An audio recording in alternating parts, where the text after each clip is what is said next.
Dans cette vidéo, je vais vous montrer étape par étape ma méthode que j'utilise pour créer mes programmes, peu importe les objectifs que j'ai au cours de la saison. Et vous avez l'habitude d'ici, c'est Excel à l'appui. Si vous ne me connaissez pas, je m'appelle Hugo Owona, je fais de la musculation depuis 10 ans, dont 5 ans en powerlifting compétitif avec un total de plus de 660 kg et je fais ces vidéos pour vous aider à démarrer le powerlifting ou la force athlétique sans coach. Donc voilà le programme, vous en faites pas, il y a beaucoup d'infos, on va y aller petit à petit. Si vous êtes déjà sur la chaîne depuis un moment, vous reconnaissez le template puisque c'est le template que je mets à disposition gratuitement, c'est le premier en description si vous souhaitez vous aussi créer votre propre programme sur Google Sheet et que vous voulez pas partir d'une feuille blanche. La première étape, et en réalité vous n'avez même pas besoin de Excel pour celle-ci, vous pouvez même le faire sur une feuille de papier, c'est définir ses objectifs. Systématiquement, quand je commence une nouvelle programmation, je me dis quels vont être les objectifs de court, moyen, long terme. Donc si vous avez vu ma dernière vidéo où je vous explique que j'ai un petit peu fait le tour du powerlifting et en ce moment j'ai envie d'explorer autre chose, je vais avoir 3 objectifs principaux. Bien sûr, ici on reste un powerlifter, donc il y aura toujours de la force, donc des séances de muscu. Je vais avoir aussi du paddle. J'ai découvert le paddle, je me suis inscrit à peu près en club et j'ai comme objectif de m'inscrire en tournoi. Donc je vais avoir des séances de paddle aussi à mettre dans mon programme. Et enfin, il y a la course. Je me suis mis aussi à la course. Vous inquiétez pas, je suis pas encore dans le FC triathlon, j'ai pas comme objectif d'y aller, mais ça fait longtemps que la course, j'ai une relation assez conflictuelle, on dira. C'est un peu comme le powerlifting, on l'aime autant qu'on le déteste. Et c'est vraiment un truc que j'ai besoin déjà pour mon mental. Ça va chercher autre chose en fait, en termes de dépassement que ce qu'on peut avoir sur du 1RM en force athlétique. Et aussi, je sais que je commence un petit peu à me faire un peu plus âgé, j'approche de la trentaine et je pense que vous n'êtes pas sans savoir les bénéfices qu'ont la course à pied, pas forcément dans l'optique performance, sur le long terme pour tout ce qui est cardiovasculaire. Donc je répète mes 3 objectifs, force, paddle, course à pied. Comment on va articuler tout ça? Eh bien avec la deuxième étape où avant de choisir les exercices, le volume, l'intensité, on va regarder la fréquence. Combien de fois je vais vouloir m'entraîner par semaine. Tout ça, encore une fois, vous n'avez pas forcément besoin du Excel, vous pouvez faire tout ça sur papier. Donc, en ce qui me concerne, j'ai 4 séances de musculation, 3 séances de course et 2 séances de paddle. Pourquoi ces chiffres-là? 4 de musculation, je trouve que c'est le bon compromis, 4 jours par semaine pour faire de la musculation, progresser, que ce soit en force mais aussi en hypertrophie, tout en se laissant le temps de bien récupérer pour faire autre chose dans la semaine. 5, ça commence à être compliqué. 3, je trouve que c'est trop de temps entre les séances de muscu et on perd l'habitude. Donc 4, je trouve que c'est le bon chiffre en général quand je fais autre chose que de la FA dans ma semaine. Faut pas trop en faire, surtout au début. Comme ça, on se laisse la marge de, si on arrive bien à récupérer aussi, pouvoir augmenter les séances de muscu, même si je ne pense pas que ce sera le cas. Ensuite, 3 séances de course. Pourquoi 3 séances de course? Alors, je suis loin d'être un expert en course, mais je fais comme vous, je regarde des vidéos YouTube. Donc, de la même manière que moi, je fais ces vidéos pour démocratiser un petit peu le powerlifting, la FA, il y a plein de gens qui font la même chose pour la course. J'ai téléchargé 2-3 applis et le consensus que j'ai remarqué, c'est que pour les débutants, on conseille 3 séances. Une séance zone 2, à basse intensité, course assez facile. Une séance de sprint dans la semaine et une sortie longue. Au moins 40-45 minutes, voire plus. Donc s'il y a des experts du running qui veulent me donner des conseils, je suis aussi preneur. Mais pour l'instant, c'est ce que j'ai dans ma semaine. Et enfin, le paddle. Donc pour l'instant, je suis à 1 séance par semaine. J'aimerais bien passer à 2. Donc l'objectif, ça va être 2 séances par semaine de paddle. Donc voilà pour la fréquence. Je répète, 4 séances de muscu, 3 de course, 2 de paddle. Où est-ce qu'on va placer ces séances dans la semaine? Il y a plein de possibilités, puisque moi, je fais ces vidéos à plein temps, donc j'ai plus de liberté, j'imagine, que vous dans la semaine pour mettre mes entraînements. Mais le premier truc qu'il faut commencer à faire, c'est placer vos séances pas forcément dans ce qui est optimum, mais là où vous n'avez pas trop le choix. Donc si vous pouvez pas vous entraîner le lundi et le mardi, allez pas commencer à vous mettre des séances le lundi et le mardi en vous disant vas-y je me lève à 4h du mat, ou alors je m'entraîne à 22h, non. Commence pas à faire des trucs impossibles, en tout cas durs. On a déjà beaucoup de séances à faire dans la semaine. Si c'est pour se compliquer la tâche plus que de raison, ça n'a aucun intérêt. Donc les séances qui pour moi vont être obligatoires dans le sens où je vais pas forcément avoir de flexibilité sur le jour ou le moment de la journée dans lequel je vais pouvoir le mettre. Il va y en avoir 2.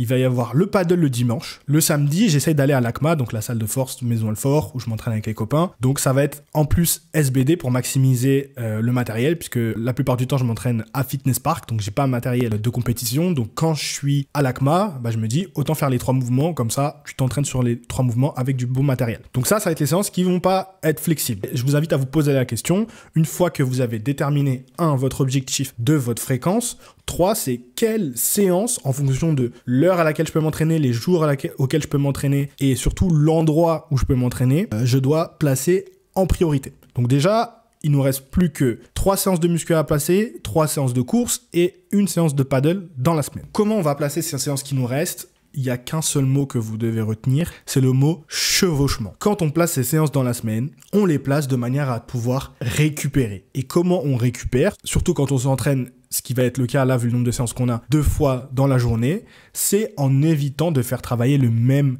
groupe musculaire à moins de 24 heures d'intervalle. Il faut se laisser au moins 24 heures voire 48 heures pour retravailler un groupe musculaire. Et là, ce qu'il faut prendre en compte, c'est qu'on a plusieurs sports. Donc je pense que c'est bien de faire ce petit programme hybride. On a fait beaucoup de programmes de FA sur la chaîne. Je vous mets le lien de la playlist aussi si vous l'avez pas vu. Mais je sais qu'il y a pas mal d'entre vous qui font aussi de la course ou qui font aussi d'autres sports en même temps que la musculation. Et donc je pense que cette vidéo elle est très bien pour vous. Comme ça vous montre en tout cas ma manière de penser sur comment j'essaye d'optimiser ce programme pour pouvoir récupérer malgré qu'on fasse plusieurs sports dans la semaine. Donc par exemple, on va éviter de faire un gros squat ou un gros leg day avant d'avoir une grosse séance de course et vice versa. On va éviter d'avoir un gros squat ou un gros deadlift le lendemain d'une grosse séance de course. Le paddle, voilà, c'est un peu plus free. On fait bouger les épaules, on court un petit peu, mais c'est vrai que c'est moins demandant en termes de groupe musculaire. On va pas se mentir quand même. C'est cardio, mais en termes de groupe musculaire, on va pas se mentir, c'est pas super demandant. Attention quand même les épaules. Mais ce qu'on veut éviter, c'est que le leg day impacte la course et que la course impacte le leg day. Donc pour ça, on va commencer le début de journée, donc le début de semaine, pardon, le lundi. Moi, j'aime bien commencer le lundi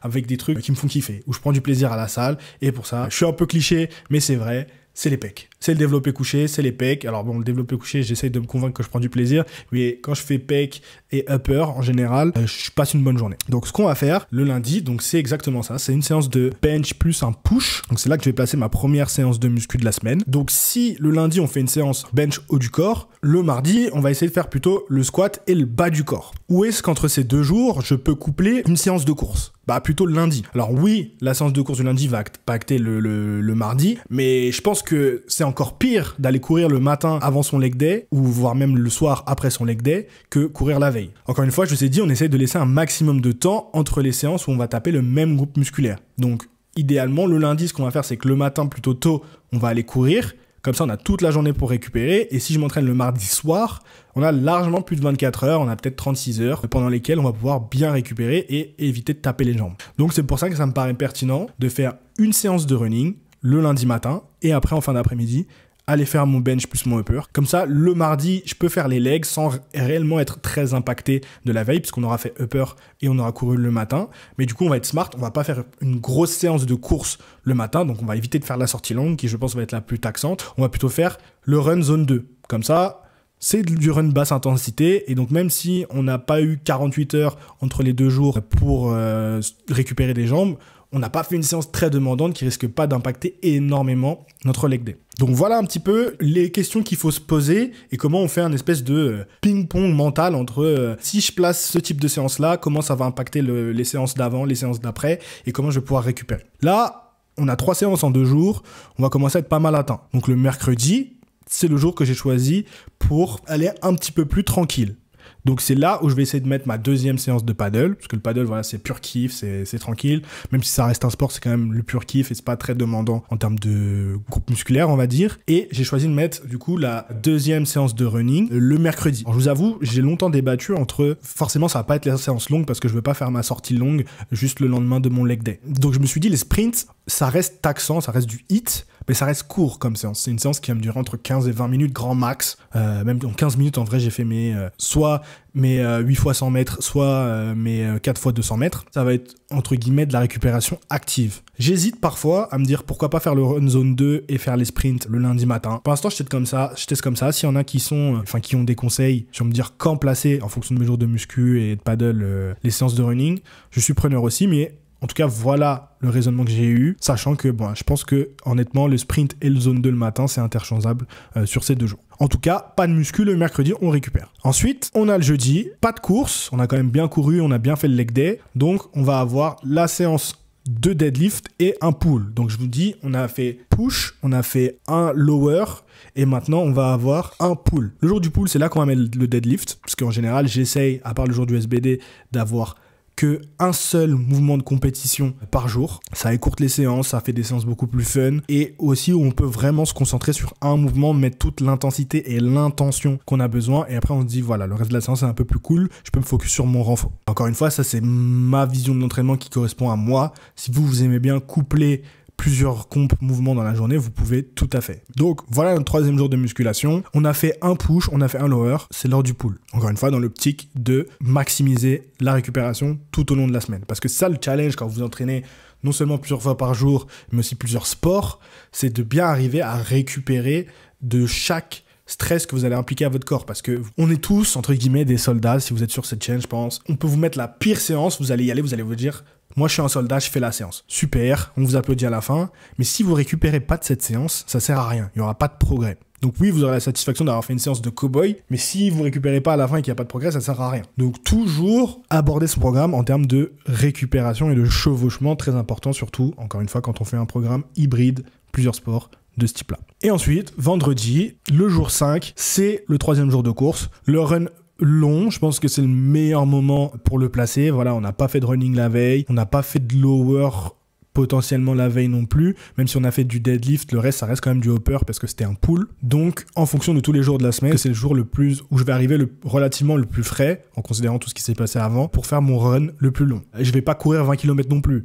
Pour moi un run long c'est 40-45 minutes, je vais faire à peine 10 km même pas, je pense entre 7 et 8. Donc c'est pas non plus une grosse séance de running non plus, donc ça reste entre guillemets de la récup active. Vu que mes objectifs de running sont quand même assez modestes, ça permet du coup de pas non plus être complètement capoute quand on va aborder le SBD le lendemain. Donc voilà, je répète, on a essayé d'optimiser les chevauchements pour maximiser la récupération et ça donne le lundi un run en zone 2 relativement facile le matin avec une séance de muscu, bench, push l'après-midi. Le mardi, on a une séance de squat avec un lower. Le mercredi, c'est récup active entre guillemets avec les sprints et le paddle. Et le jeudi, on a deadlift, enfin le deadlift dans la semaine et une séance pull. Le vendredi, c'est la sortie longue de running. Encore une fois, vu qu'on n'est pas des gros marathoniens ici, même si c'est une sortie longue, ça reste moins de 10 km, donc c'est pas non plus hyper taxant sur les jambes pour nous impacter sur notre SBD du samedi, qui lui, je le répète, ne peut pas bouger, ainsi que le dimanche, le paddle, la journée full chill, full kiff. Donc maintenant qu'on a nos objectifs,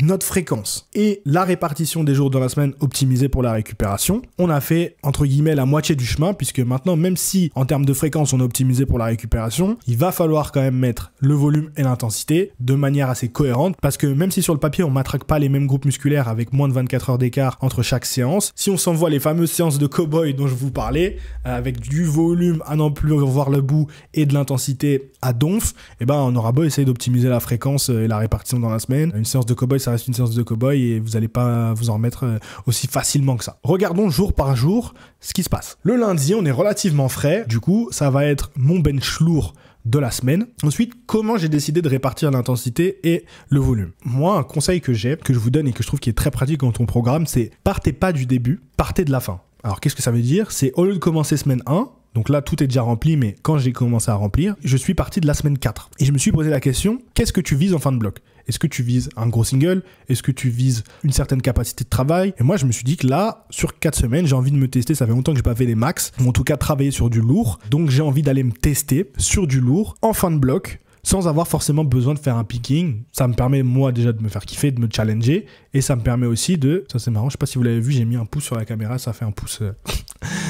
sur la vidéo, donc d'aller me challenger en fin de bloc sans forcément passer sur la pression de se faire un mois de picking où vous allez en morfler pour à la fin faire un taper et tout ceci comme si c'était une compétition. Le bench, je sais que je peux aller pousser sans forcément me mettre dans le dur, donc ça va être des singles en fin de semaine. Le squat et le deadlift, par contre, je me suis dit je vais faire des gros doublés, comme ça c'est moins de pression, moins de stress à faire des gros singles où là on va aller chercher des charges très lourdes, où mentalement voilà, va falloir aller chercher ce qu'il y a au plus profond de mon être.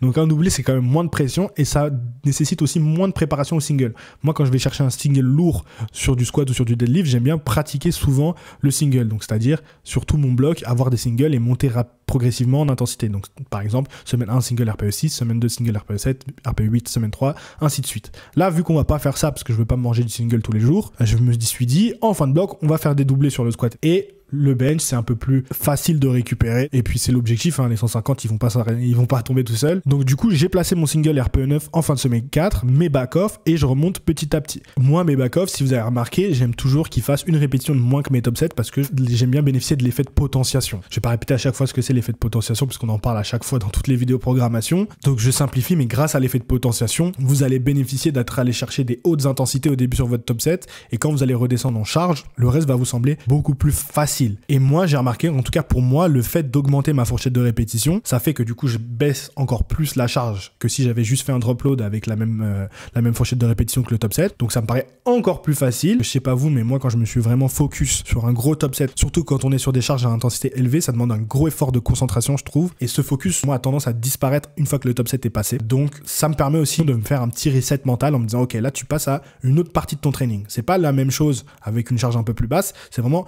comme si on passait à un autre exercice, quoi. Il y a un petit reset mental qui se fait que je trouve qui est plutôt sympa et qui, moi, appelez ça placebo ou quoi que vous voulez, mais moi, me fait du bien le long de ma séance. Donc, une fois que j'ai placé, entre guillemets, cette séance-là, j'ai juste à remonter et à mettre mon top set. Donc, on avait un single, ensuite un doublé. J'augmente ma fourchette des répétitions de 1, 3 x 3 et ainsi de suite. 1 x 3 RPE 8, 3 x 4 et ainsi de suite. 1 x 3 RPE 7, 3 x 4. Donc, vous voyez qu'il y a une progression petit à petit en termes d'intensité de semaine en semaine, avec des drop loads à chaque fois, et on est cohérent. Vous avez vu que tout ça, c'est plus facile quand on part de là où on veut arriver. C'est pour ça que moi, je vous recommande systématiquement, encore plus quand vous avez des compétitions, donc où vous avez des dates où vous devez performer, de vraiment partir de la fin que de commencer entre guillemets avec la page blanche et en se disant ok, est-ce que je commence par des séries de 3, des séries de 4, des séries de 5, voilà, on peut un peu partir dans tous les sens, alors que si on part de la fin, et ben c'est beaucoup plus simple de remonter de manière logique et d'avoir un programme cohérent avec une progression entre guillemets linéaire de l'intensité et du volume. En ce qui concerne la sélection des exercices de renfo, là pour le coup on est sur du classique de chez classique et du pur kiff. Moi mon objectif aussi c'est de reprendre du plaisir à la salle et pas que au paddle, donc on est sur de la clean et halter que j'aime bien en ce moment. J'aime bien aussi éviter la barre parce qu'on fait beaucoup de travail de barre avec les mouvements de compétition, donc quand on fait du renfo, autant éviter la barre le plus possible selon moi en tout cas en ce moment. Donc de l'incliné halter, de la presse verticale pour les épaules, des élévations latérales et des extensions triceps. Vous allez voir que la plupart des exercices sont assez vagues. Bon, à part incliné halter, mais shoulder press ça peut être au câble, ça peut être aux haltères, ça peut être à la machine chargée avec des plaques. Je me laisse cette flexibilité là. Tout ce qui compte pour moi c'est que je fasse une presse verticale pour les épaules. Parce que l'objectif c'est se faire plaisir, de prendre du kiff. Donc si un jour j'ai envie de changer ou je change de salle ou quoi qu'il arrive, je suis pas perdu à me dire ok non, si j'ai pas cette machine là je peux pas forcément progresser. Alors c'est pas le plus optimisé entre guillemets parce que le but c'est, si vous voulez vraiment driver vos progrès en musculation, c'est de s'entraîner tout le temps du coup sur la même machine pendant tout le bloc, comme ça vous avez vos repères sur la machine, vous pouvez pousser bien comme il faut, vous savez d'une semaine à l'autre traquer vos progrès. Quand vous changez de machine, voilà, c'est un peu plus compliqué de traquer ses progrès. Mais là, on est dans l'optique de reprendre du plaisir à l'entraînement. Et moi, plus j'ai des flexibilités comme ça, donc de me dire, par exemple, vous allez le voir aussi sur mon jour de pool, au lieu de me dire tirage avec telle machine, j'ai tirage horizontal. Et je me laisse la flexibilité de changer la prise. Par exemple, sur la machine à câble, vous avez des prises serrées, vous avez des prises larges, de le faire en tirage bûcheron avec des haltères. Je me laisse cette flexibilité-là qui, moi, me permet sur le long terme de prendre plus de plaisir à l'entraînement.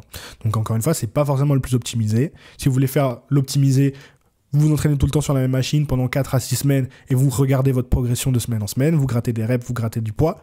Si vous voulez être en full kiff, je vous recommande de vous laissez des espaces, des petites poches de flexibilité comme ça dans votre training et je pense que vous prendrez plus de plaisir à la salle. Donc on a le bench, notre gros exercice polyarticulaire plus exercice de force, et après on a notre renfo qui est assez flexible mais qui reste tout ce qui est un push des plus classiques. J'aurais pu tout à fait rajouter plus d'exercices. Peut-être que pour certains, ça va faire une courte séance. Mais je vous rappelle aussi que le matin, on a le running. Je préfère, moi, commencer comme ça et me dire si après, j'ai le temps de faire un peu plus et l'envie, je fais un peu plus. Mais au moins, le strict minimum, c'est ça. Le mardi, on a notre jour de squat. Pareil, je suis parti de la fin. Je me suis dit, qu'est-ce que je voulais faire en fin de bloc ? Un doublé RPE 8. Et donc, même système de progression que sur le bench. On a notre top set et après un drop load plus une augmentation de la fourchette de répétition pour les back-off et on remonte ainsi de suite de semaine en semaine. Donc vous voyez, rien de sorcier sur la conception du programme, hein. On a juste ce qu'on appelle une double progression linéaire, donc on va diminuer le nombre de répétitions, les fourchettes de répétitions, tout en augmentant l'intensité. 3 x 6 en semaine 1, on passe sur du 3 x 5 en semaine 2, et on augmente l'intensité de semaine en semaine. Donc au début on commence à RPE 7, ensuite RPE 8, donc vous me diriez,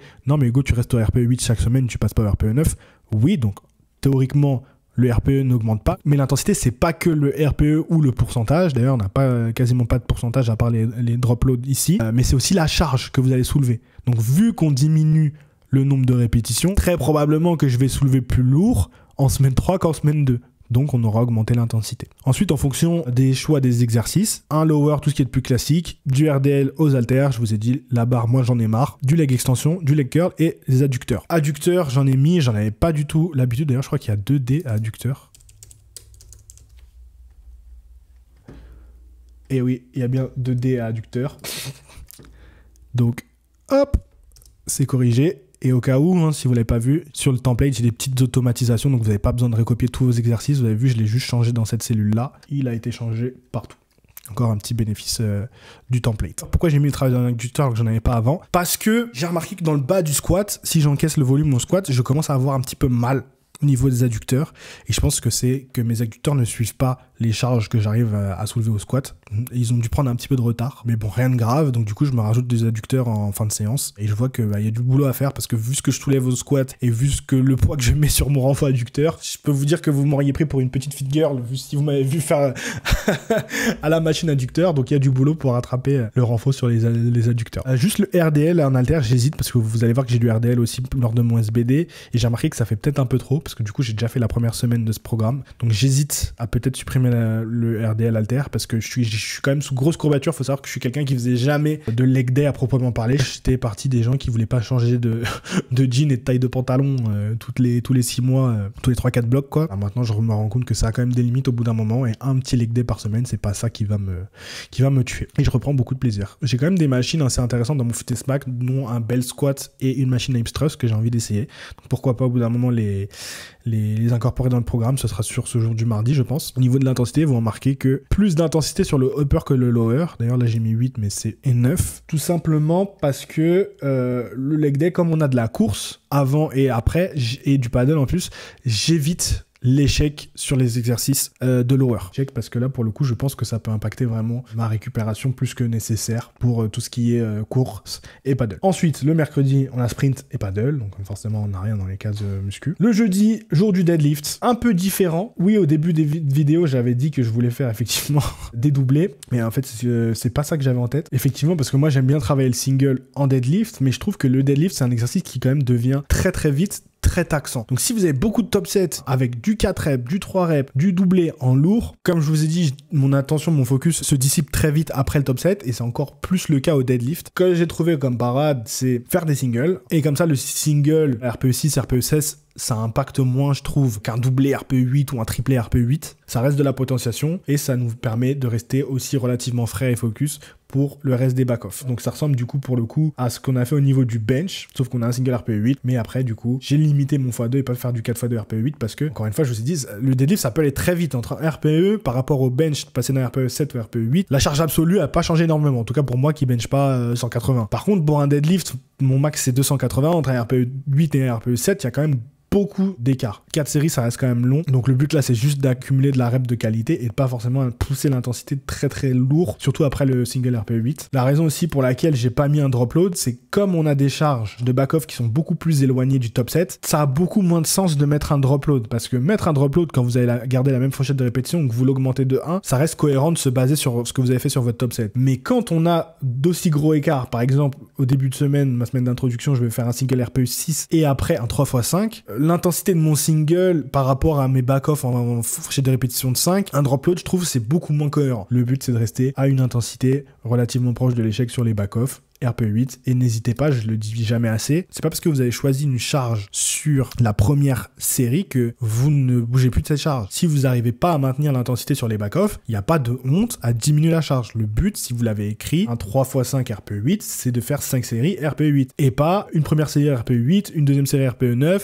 et après la dernière c'est un grind et limite j'ai failli la louper. Non, ça c'est pas une série RPE8. Le but c'est que les 3 séries bougent à la même vitesse. Donc s'il faut baisser la charge, vous la baissez. Pas d'ego à ce niveau-là. Donc voilà pour le système de progression du deadlift. Encore une fois, c'est ma vision des choses qui marche pour mon style d'entraînement. C'est à vous de trouver ce que vous préférez et ce qui marche pour vous. Donc malgré que ce soit un pull, je me suis quand même mis un Larsen, petite variation que j'affectionne tout particulièrement et qui permet aussi de grandement limiter la charge par rapport à du comp. Donc pour moi qui aime plus trop combiner 2 fois le mouvement de compétition dans la même séance, bah c'est parfait. Comme vous le voyez, le but c'est juste d'accumuler de la rep. Moi je trouve qu'en plus on sent bien les pecs sur le Larsen. Donc dans un but d'hypertrophie, j'aime bien mettre cette variation dans mon programme. Et on a un 4x5 classique, on accumule du volume RPE7 et le but c'est de progresser tranquillement de semaine en semaine. J'aurais peut-être pu mettre un petit RPE8 en fin de semaine juste histoire de me challenger un peu. Pour le renfort, on trouve une fois encore ce que je vous ai dit, des exercices non définis, donc c'est-à-dire un peu flexibles, tirage horizontal, ça peut être encore une fois du bûcheron, de la prise large, de la prise serrée, de la machine, du câble, peu importe, ce que j'ai envie de faire en fonction de mes envies le jour J. Et pareil pour le tirage vertical, ça peut être des tractions, ça peut être du câble, ça peut être de la machine. Je me laisse totale flexibilité sur le renfort. Et après, un petit curl biceps des familles mis en série longue jusqu'à l'échec pour bien se terminer. Bam, jour 5, running, sortie longue. Et le SBD, que vous allez voir, j'ai modifié pour qu'il soit... C'est pas un SBD cowboy, on a une sortie longue et puis après on a un paddle. J'ai fait mes jours lourds entre guillemets en début de semaine. Donc entre guillemets le SBD, ça va être le SBD soutient le reste du volume de la semaine qu'on n'a pas fait sur les mouvements de compétition. On va les faire là mais avec des variations. Pourquoi? Parce que du coup on limite la charge qu'on met, donc moins de stress et on va pas faire un SBD interminable. Moi la raison pour laquelle j'aime pas trop le SBD, c'est que c'est des séances qui sont hyper longues et donc si vous devez maxer sur les 3 mouvements lors d'un SBD, en fait c'est soit vous faites que les top sets, soit votre renfo va être, moi je trouve, grandement impacté si vous faites des SBD, encore plus si vous faites des SBD sans aucune variation. Donc c'est-à-dire que vous faites comp squat, comp bench, comp deadlift et vous envoyez single lourd plus gros back-off. Peut-être que certains y arrivent, hein, mais je trouve que moi à des certaines charges, je trouve que c'est contre-productif. Vous allez finir par faire moins de volume que ce que vous pourriez faire si vous faisiez des jours avec un seul, voire 2 mouvements de compétition plutôt qu'un SBD complet. C'est chacun ses préférences et aussi c'est chacun son emploi du temps. Donc du coup, on a de la variation, un 3x4 en pause squat, on a du pause bench, ou j'appelle ça pause bench, vous pouvez mettre ça du 2CT. En deadlift, j'ai des sets ascendants, donc set ascendant, je le rappelle, même si on a beaucoup dit aussi sur cette chaîne, c'est juste une seule série entre guillemets de travail et toutes les séries d'échauffement, par contre, on va être à la même fourchette de répétition. Donc si mon top set en 1x4 en deadlift ascendant c'est 200, je fais un passage à 70, un passage à 120, un passage à 160 et un passage à 190 et un passage à 200, et bah du coup sur chaque passage de chauffe je vais faire 4 reps. Comme on n'a pas de back-off, ça permet d'accumuler un peu plus de volume. Ensuite, après ce pause deadlift, c'est là que je pense mettre le RDL halter que j'avais le mardi mais que je trouve qu'il est un peu too much, et après faire full fun.